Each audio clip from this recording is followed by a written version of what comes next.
Halo saudara, Assalamualaikum warahmatullahi wabarakatuh. Kembali lagi di mata kuliah pengantar ilmu ekonomi dan bisnis. Dan hari ini kita akan membahas satu topik yang menarik, yaitu terkait dengan pasar. Nah, untuk materi pasar ini pasti sudah tidak asing lagi ya bagi Anda, karena bahasan terkait dengan pasar ini pasti sudah pernah Anda pelajari, juga sudah pernah Anda alami. Nah, kita akan masuk ke pengertian terlebih dahulu.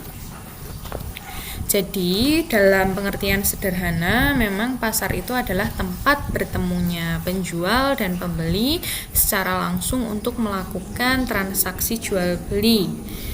Lalu dalam artian yang luas, pasar ini adalah keseluruhan permintaan dan penawaran terhadap barang ataupun jasa, di mana produsen menjual barang atau jasanya dan konsumen yang membeli barang ataupun jasa yang telah disediakan oleh produsen tersebut. Nah, kita bisa melihat di sini ya saudara terkait dengan pasar itu tadi, di mana ada konsumen, kemudian ada produsen. Lalu di sana terbentuk permintaan dan penawaran. Nah, pastinya kalau konsumen itu dia melakukan permintaan dan produsen melakukan penawaran. Kedua, hal ini, baik konsumen maupun produsen, itu mempunyai peranan yang sangat besar memang terhadap pembentukan harga barang di dalam pasar. Nah, lalu selanjutnya, permintaan menggambarkan keinginan dari konsumen itu seperti apa. Lalu penawaran ini menggambarkan keinginan produsen ataupun penjual ini bagaimana. Konsumen tentunya lebih menyukai harga yang murah ya dengan kualitas yang bagus, dan sebaliknya produsen akan lebih menyukai harga yang mahal, dan harga yang mahal ini kan pasti akan memberikan keuntungan yang lebih bagi produsen. Dan pertemuan antara kedua hal ini, baik itu dari sisi konsumen maupun sisi produsen, itu akan bertemu dalam titik equilibrium sebagai harga transaksi. Nah, inilah yang disebut dengan pasar. Jadi di sana ada tawar-menawar harga.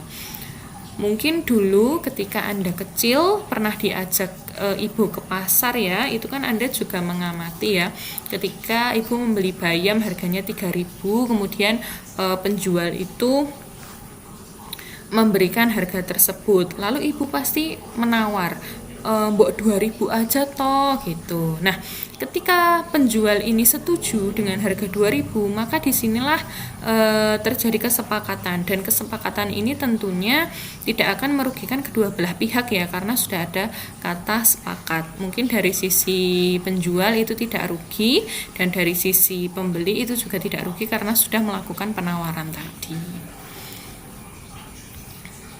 Nah, kita masuk ke fungsi utama pasar saudara, ada 3, yaitu sebagai sarana distribusi, sarana pembentuk harga, dan sebagai tempat promosi. Kita akan bahas satu persatu. Yang pertama adalah pasar sebagai sarana distribusi. Nah, dari katanya saja sudah jelas ya, distribusi, berarti dia menyalurkan. Di mana sebagai sarana distribusi ini pasar memperlancar proses penyaluran barang atau jasa dari produsen ke konsumen, karena memang sudah disediakan tempatnya yang namanya pasar. Jadi dengan adanya pasar ini produsen dapat berhubungan langsung ataupun tidak langsung dengan konsumen untuk dapat menawarkan harga produksinya. Kemudian konsumen juga bisa mendapatkan apa yang dia butuhkan. Lalu pasar sebagai pembentuk harga, dengan adanya transaksi tadi ya, tawar-menawar tadi, ada pertemuan nih antara penjual dan pembeli, kemudian ada kesepakatan harga. Dengan demikian pasar ini berfungsi sebagai pembentuk harga. Lalu sebagai sarana promosi, itu adalah menjadikan tempat memperkenalkan ataupun menginformasikan barang yang menjadi keunggulan ataupun kekhasan, dan mungkin menjadi barang baru yang ditawarkan begitu ya. Untuk promosi ini dapat dilakukan dengan berbagai cara, bisa memasang banner, spanduk, menyebarkan brosur, mengadakan pameran, dan sekarang dengan adanya teknologi informasi itu sudah lebih memudahkan promosi ini. Jadi mungkin ketika Anda mempunyai satu barang yang dijual, itu ditawarkan saja melalui WhatsApp group ataupun status ya. Lalu mungkin di media-media sosial Anda juga dipromosikan di sana. Nah, selanjutnya adalah peranan pasar dalam kegiatan ekonomi. Jadi ini dibagi ke beberapa hal ya.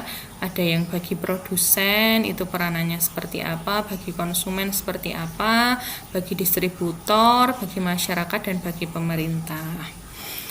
Yang pertama adalah bagi produsen. Sebenarnya pasar ini peranannya itu apa? Jelas, yang pertama sarana menyalurkan hasil produksi. Lalu yang kedua, tempat memperkenalkan produk baru dan melakukan promosi. Nah, ini tadi misalnya saja Pak Amir gitu ya, dia menjual empek-empek di pasar. Lalu dia punya produk baru nih, kerupuk Palembang gitu ya.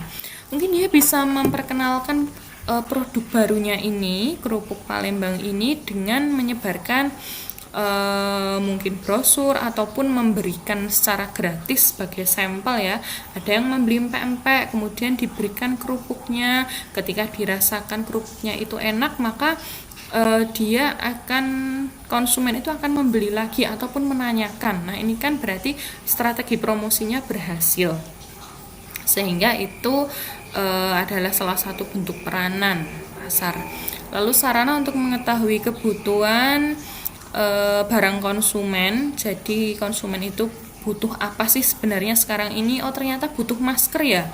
Nah, yang tadinya tidak menjual masker mungkin sekarang tambah menjual masker gitu. Lalu sebagai sarana pembentukan harga, ini jelas ya, dengan adanya tadi tawar menawar kemudian transaksi, maka terjadilah pembentukan harga. Lalu sebagai bahan informasi penentu kebijakan produsen, karena memang produsen itu membutuhkan data atau informasi terkait dengan penentuan kebijakan yang akan dia lakukan ya. Jadi mungkin produk A ini ternyata laris manis, mungkin minggu depan dia akan menambah stok lagi, seperti apa. Lalu untuk mengatur kegiatan produksinya itu seperti apa. Selanjutnya, peranan bagi konsumen. Yang pertama adalah sarana mendapatkan barang dan jasa sesuai dengan kebutuhannya. Yang kedua, dapat membandingkan harga. Nah, ini terutama yang wanita ya, ketika masuk ke dalam pasar, dia pasti akan mencari harga yang paling murah dan membandingkan. Contohnya saja, mungkin yang perempuan-perempuan pernah ke PGS ya, membeli batik, pastikan dia akan mendapatkan ataupun mencari itu yang paling murah. Sama-sama batiknya di toko A mungkin 50.000, di toko B 48.000, hanya selisih 2.000 saja, pasti dia akan memilih yang lebih murah. Lalu yang terakhir adalah sebagai sarana mengetahui tren barang-barang yang beredar di pasar. Jadi sebenarnya yang barang-barang baru ataupun yang menjadi incaran di pasar itu apa, ini akan diketahui oleh konsumen. Lalu dari segi distributor, itu yang pertama, peranan pasar adalah untuk memperlancar arus barang dan jasa, dan yang kedua sebagai dasar menentukan sistem distribusi yang efisien itu seperti apa. Bagi masyarakat ini terbagi menjadi dua ya, bagi pengamat dan bagi peneliti. Kalau untuk bagi pengamat itu pasar merupakan tempat untuk memperoleh data, dan data ini nantinya dipergunakan sebagai bahan analisis situasi pasar. Lalu kalau untuk peneliti itu pasar merupakan tempat untuk memperoleh data tentang segala sesuatu sesuai dengan objek penelitiannya. Jadi mungkin nanti suatu saat Anda akan meneliti ya pada topik skripsi yang Anda ambil, itu ketika Anda mengamati pasar ataupun mengambil tempat penelitian di pasar, itu Anda bisa memperoleh data apa saja yang ada di sana. Lalu dari sisi pemerintah, itu peranan pasar adalah sebagai penggerak roda perekonomian. Jelas karena di sana terjadi satu transaksi, maka dia bisa menggerakkan roda perekonomian. Lalu yang kedua, untuk melindungi konsumen maupun produsen, pasar ini digunakan sebagai dasar dalam menetapkan kebijakan harga ya. Tentunya untuk harga eceran tertinggi dan harga dasar ini ditentukan oleh pemerintah untuk melindungi dari konsumen maupun produsen. Jadi agar tidak ada sesama produsen begitu di dalam pasar, agar tidak ada yang nakal, itu harus ada penentuan kebijakan dari harga dasar. Jadi mungkin ada lapak A, lapak B, lapak C, kemudian menjual barang yang sama, misalnya saja sirup.